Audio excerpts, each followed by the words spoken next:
አሰላሙ አለይኩም ወራህመቱላሂ ወበረካቱ። ቤተሰብ እንዴት ናችሁ? ደህና ናችሁ? ሰላም ብለናል። ሰላማችሁ ይብዛ። እንግዲህ ዛሬ የክረምት ነው እንግዲህ ያልንሸኘው ስላላችሁ ነው ልንቀበለው ነው መሰል ነገሩ።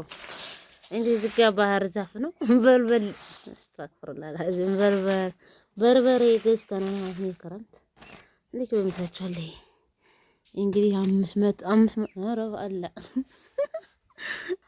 አሰላሙ አለይኩም ወራህመቱላሂ ወበረካቱ። ውድና የተከበራችሁ የቻናሌ ቤተሰቦች እንዴት ናችሁ? ደህና ናችሁ? ሰላም ብያለሁ። ሰላማችሁ በዚህ ተረፍረፍ ይበልልን። ያው እንግዲህ የክረምቱን እንግዲህ አንቀበለው እየተዘጋጀን እንገኛለን ማለት ነው። እንግዲህ የመጀመሪያ ጊዜ በሀገራችን በርበሬ እናዘጋጅ ነው ትላላችሁ። እንደምታዩት በርቀት ነው። ፀሐዩ በጣም ኃይለኛ ነው። ወላሂ ነው የምላችሁ። እዚህ ጋር እንግዲህ በርበሬ 5 ኪሎ ገዝቻለሁ። ይበቃኛል ለሁለት ሰው ደግሞ እና 5 ኪሎ እንግዲህ ብሩ ከነ ብሩ የምነግራችሁ ማለት ነው። ሁለት አይነት ነው በነገራችን በርበሬው ማለት ነው። ተለቅ ያለው ይሄ 800 ብር ነው። 2 ኪሎ 800 ገዛው። 3 ኪሎ ደግሞ በ600 ብር ገዛው ማለት ነውና የሀገራችን ገበያ ይሄን ይመስላል። ነጭ ሽንኩርት አለ እዚህ ጋር ነጭ ሽንኩርቱ 2 ኪሎ ነው 150 300 ብር ማለት ነው። እዚህ ጋር ይችላል ውድነት አይገርማችሁ። እቺ ቀይ ሽንኩርት ይችላል እንግዲህ ሁሉ ጨቃጨቃት ነው ማለት ነው። ልጫታለሁ እቺን አሁን 220 ይላሉ 210 ነው የተገዛችው 1 ኪሎ ማለት ነው።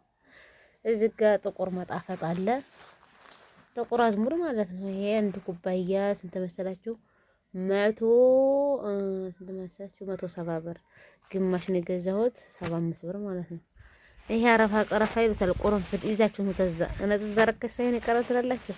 ይሄ አረፋ ቀረፋና ጥምዝ ነው የ50 የ100 ብርች ማለት ነው። ይሄ ደግሞ ምንድን ነበረ?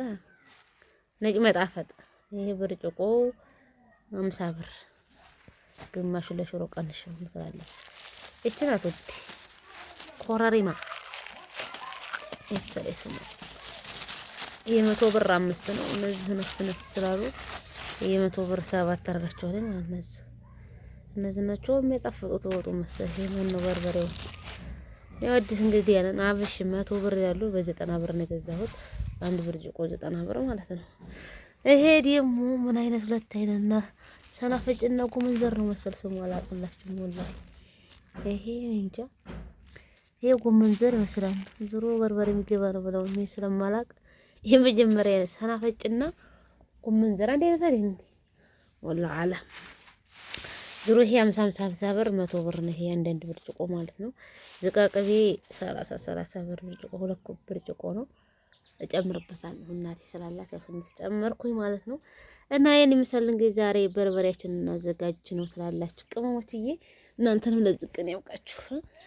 በነገራችን ላይ ደስ ይላል። ያኔ ማለት በሀገራችሁ ሆናችሁ ስታዘጋጁ ደስ ይላል። ያው ግን ፀሐዩ ኃይል አውጥቷል ማለት ነው። እና ይሄን ይመስላል የዛሬው ውሏችን። ከወዳችሁ ላይክ፣ ሼር፣ ሰብስክራይብ አርጉን፣ አበረታቱን። አይከፈልበትም። ምክንያቱም በሰው ሀገር አይኖርም ዝንት ዓለም የሰው ነው፣ የራስ ደግሞ የራስ ነው ማለት ነውና በሰው ሀገር ስለማይኖር ጊዜያችሁን አትፍጁ። ቶሎ ኑሮ ውድ ነው እያላችሁ ሀገራችሁ ላይ አትቅሩ እላችኋለሁ። ምክንያቱም የሰው ሀገር አያኮራም ማለት ነው። እናችን መጣጥን እንዲሙስ እናስፈጭም እናሳያችሁ ይሆናል ኢንሻአላህ ማለት ነው። እስቲ ሀሳብ አስተያየታችሁ ምን ውድ ነው ርካሽ ኮሜንት ላይ ጻፉ ማለት ነው። 830 840 ይላሉ በርበሬ ገለ ነው ዛላው ማለት ነው። ሰው እንደ ቤት እንጂ እንደ ጎረቤቱ አያደርም ተብሎ መልካችን ገዝተናል ማለት ነው። እሺ እና ይሄን መሳል ለማንኛውም መልካም ጊዜ ተመኝንላችሁ። አሰላሙ አለይኩም ወራህመቱላሂ ወበረካቱ። አሁን ነካካ ውስጥ